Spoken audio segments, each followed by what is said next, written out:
Her name was Rebecca, though most of the time she didn't have the luxury of thinking about her own name or her own identity. At 19 years old, she was homeless, sleeping in her car parked in different neighborhoods throughout Kansas City, working multiple part-time jobs and trying desperately to keep her younger siblings safe and fed. She had never had a normal childhood. She had never been a kid in the way most people understood childhood. She had been forced to grow up far too quickly, to become an adult before she was ready, to take on responsibilities that should have belonged to her parents. Rebecca's parents had both struggled with drug addiction for as long as she could remember. Her earliest memories were of her mother passed out on the couch, of her father disappearing for days at a time, of wondering where their next meal would come from. By the time Rebecca was 12 years old, she had realized that her parents were never going to take care of her. They were never going to provide stability. They were never going to be the parents she desperately needed. She had made a decision that day that would define the rest of her life. She would take care of herself and her siblings. She would do whatever it took to keep them safe. Rebecca had two younger siblings, Michael, who was 16, and Sarah, who was 14. Michael had inherited their father's addictive tendencies and had started using drugs at age 14. Sarah had escaped into books and school, desperately trying to create a different future for herself. Rebecca had worked hard to keep Michael in school, to pay for his treatment programs even though they rarely worked, to keep him alive. She had made sure Sarah had everything she needed for school. She had become the parent in her family, the one person both of them could rely on, the one who loved them unconditionally. When Rebecca turned 18, things had become unbearable. Her parents had lost their apartment due to unpaid rent. The family had ended up on the streets. Rebecca had made the difficult decision to get her own place for herself and her siblings, working multiple jobs to pay for a small apartment. But her income was never quite enough. The bills kept piling up. The rent kept increasing. She had struggled to keep all three of them fed and housed. She had sacrificed her own education, her own future, everything to try to keep her siblings safe. Then Michael had gotten arrested for drug possession. He was facing jail time. Rebecca had no money for a lawyer. She had no resources. She had felt completely helpless as she watched her brother's life falling apart. Unable to help him, unable to save him. The apartment had been repossessed. The three of them had ended up back on the streets. Rebecca had been forced to quit her jobs to find temporary shelter for all three of them. They had stayed in homeless shelters, in cars, in parks. Rebecca had continued to work whatever jobs she could find, trying to keep them fed and safe. What kept Rebecca going through those dark months was a fierce determination to find a way out. She refused to accept that this was how her family's story would end. She refused to believe that her siblings would become casualties of poverty and addiction and broken systems. She believed that somehow, someday, she would find a way to save them. She believed that they deserved better. She believed that she could be the one to change their trajectory. She held on to that belief like a lifeline.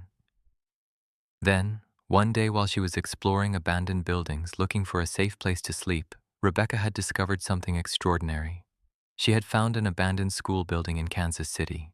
The building was old, constructed in the early 1900s, a beautiful structure with high ceilings and large windows. The school had been closed for decades, abandoned when the district had consolidated schools.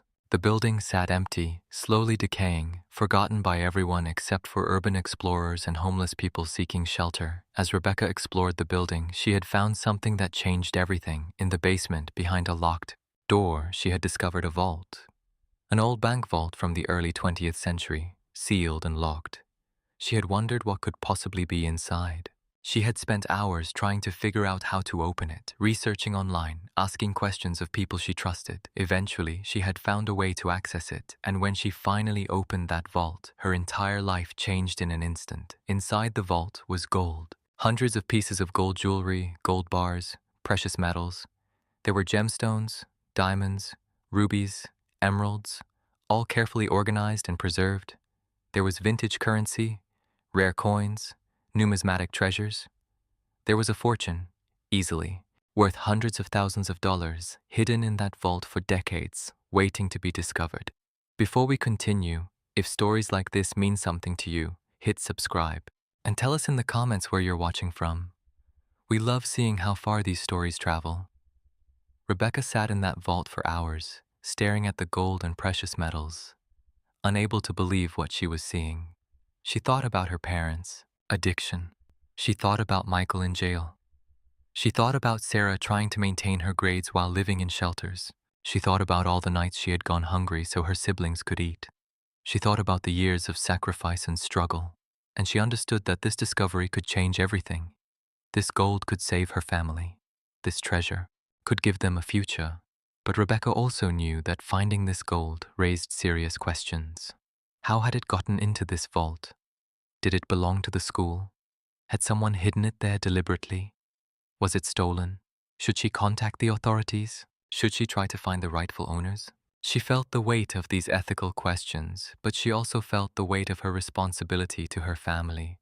She knew that Michael needed help, real help, the kind that money could provide. She knew that Sarah needed to go to college. She knew that they all deserved a chance at a different life. Rebecca made a decision that would define her character. She decided to research the school's history and try to understand where this gold had come from. She spent weeks at the Kansas City Public Library researching the school's founding, looking through historical records, trying to piece together the story. What she discovered was that the school had been built by a wealthy businessman in 1905. That businessman had made his fortune in various ventures, some legitimate and some questionable. He had donated the school to the community as a philanthropic gesture, but he had also apparently kept a portion of his wealth hidden in the vault beneath the building. The businessman had died in 1932. His heirs had inherited his remaining estate, but the school had been left to the community. Over the decades, people had forgotten about the vault. The building had been abandoned. The gold had remained hidden, unclaimed and untouched for nearly a century. Rebecca realized that legally, as the person who had discovered the gold on the school property, she had a claim to it, but she wanted to make sure she was doing the right thing. She contacted local historians and school officials. She told them about her discovery and asked for their guidance. What she found was that the school district had no legal claim to the gold, that the building was essentially abandoned property, and that technically, as the discoverer, she had the right to the treasure. But more importantly, people were amazed by her honesty, by the fact that she had come forward rather than simply taking the gold and disappearing. The school district decided to work with Rebecca to authenticate and appraise the gold. Experts were brought in. The treasure was carefully documented and valued. The total value was determined to be approximately $500,000. It was a fortune. It was more money than Rebecca had ever imagined having. It was enough to change everything for her family. Rebecca made another decision that showed her character and her priorities. She decided to use the gold to help her family get back on their feet. She used a portion of the gold to hire a top criminal defense lawyer for Michael. She used another portion to pay for his treatment and rehabilitation. She used money to get herself, Michael, and Sarah into stable housing. She used money to make sure Sarah could go to college without student loans. She used money to create stability and safety for all three of them. But Rebecca also understood something important. She understood that her family needed more than just money. They needed real help, real support, real intervention. So she worked with counselors and therapists. She helped Michael access real treatment programs. She created a support system for her family.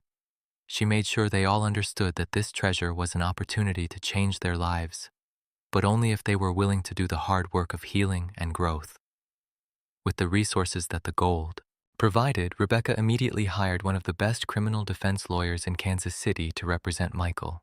The lawyer was able to negotiate a plea agreement that resulted in Michael receiving treatment instead of significant jail time. Michael was placed in a comprehensive rehabilitation program, one of the best in the state, a program that combined legal consequences with genuine therapeutic intervention and support. Rebecca paid for this program, ensuring that Michael would have access to the best possible care and support as he tried to break free from his addiction.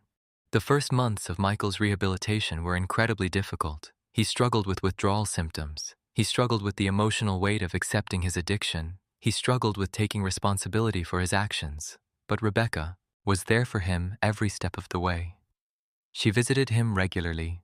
She encouraged him when he wanted to give up. She held him accountable while also showing him unconditional love and support. She made sure he understood that she believed in him, that she believed he could recover, that his life was not over just because he had made terrible mistakes. Slowly, painfully, Michael began to heal. He began to understand the roots of his addiction. He began to process the trauma of their childhood, the neglect, the fear, the uncertainty. He began to understand that he was not defined by his addiction or by his worst moments. He began to imagine a different future for himself. He completed his rehabilitation program and was released after 18 months. He had been sober for over a year. He was tentatively hopeful about his future. Rebecca also used the gold to make sure that Sarah had the opportunity that she deserved. Sarah had maintained excellent grades throughout her homelessness, an achievement that reflected her intelligence, her determination, and her refusal to let her circumstances define her future. Rebecca was able to help Sarah apply to college, debt-free. Sarah was accepted to the University of Missouri with a partial scholarship. Rebecca paid for the remainder of her tuition, room, and board, making sure that Sarah could focus entirely on her education without the burden of working to support herself or worrying about basic needs. Sarah thrived in college. She was free to be a student, to focus on her studies, to make friends, to have normal college experiences. She discovered a passion for social work and psychology, wanting to help other young people who had experienced trauma similar to what she and her siblings had endured. She was inspired by watching Rebecca navigate their family's crisis with such strength and love. She wanted to dedicate her own life to helping others in similar situations. But Rebecca also made sure that her own needs were not forgotten. She had sacrificed so much of her own life to take care of her siblings. She had put her own education on hold. She had denied herself the opportunity to be a teenager or a young adult. Now, with the resources from the gold, she had the opportunity to pursue her own dreams. She enrolled in college, studying social work and nonprofit management, wanting to create systemic change for families living in poverty and homelessness. She attended classes while still supporting her siblings through their healing journeys. She balanced school with working part-time in a nonprofit that served homeless youth. As Rebecca, Michael, and Sarah all moved forward in their lives, they also worked together with family therapists and counselors to heal their family relationships. They processed the trauma of their childhood. They worked through anger and resentment and grief. They rebuilt their relationships on a foundation of honesty and accountability and mutual support. Michael took responsibility for the pain his addiction had caused. Rebecca learned that she couldn't control her siblings' choices, that she had to let go of some of the burden she had been carrying. Sarah learned to express her own needs instead of simply complying with whatever situation she found herself in. The gold also allowed Rebecca to do something else that had been a dream of hers.